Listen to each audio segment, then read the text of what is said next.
Hlavným cieľom partnerského projektu Comenius je zvyšovať kvalitu vzdelávania na školách podporou medzinárodnej spolupráce škôl, odborného rastu učiteľov, podporou výučby jazykov a zvyšovaním európskeho kultúrneho povedomia. Základnú umeleckú školu Jána Levoslava Belu, ktorej zriaďovateľom je mesto Liptovský Mikuláš, si za partnera v spomínanom projekte zvolila Národná umelecká škola z bulharského mesta Sliven. Zriaďovateľ Liptovsko-mikulášskych škôl, mesto Liptovský Mikuláš, sa oprávnene snaží všetky školy na území svojho mesta do týchto projektov zapojiť. Naša škola, základná umelecká škola Jána Levoslava Belu, sa takisto ako iné školy týchto projektov snaží zúčastňovať.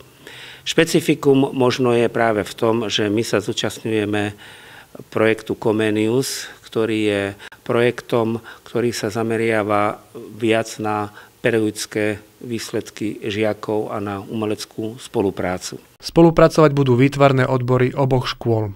Sme veľmi radi, že môžeme pracovať na partnerstve s bulharskou stranou zo Slivenu, s pani Žanetou Cankovou, ktorá je na projekte zainteresovaná z bulharskej strany. Sme stále v kontakte, vymieňame si maily a prospekty.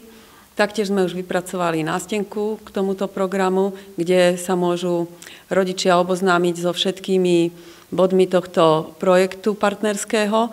Je to vo foaje našej školy, vo výtvarnom odbore.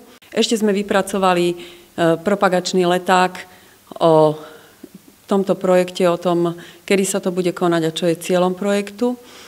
Taktiež so študentami od 14 do 18 rokov, ktorí sú do projektu zahrnutí, bude ich spolu do 50 študentov, ktorí sú zainteresovaní a potom vycestovať do Bulharska by malo 20 študentov, tak s nimi sa pripravujeme na plenér. Malba krajiny sú už zahrnuté aj do učebných plánov. Takže intenzívne sa na vyučovacích hodinách venujeme tomuto.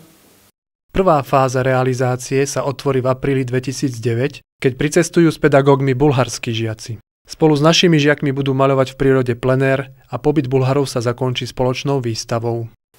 Tešíme sa na túto spoluprácu, ktorú sme už začali v tomto školskom roku realizovať. Pre televíziu Liptov Peter Danko.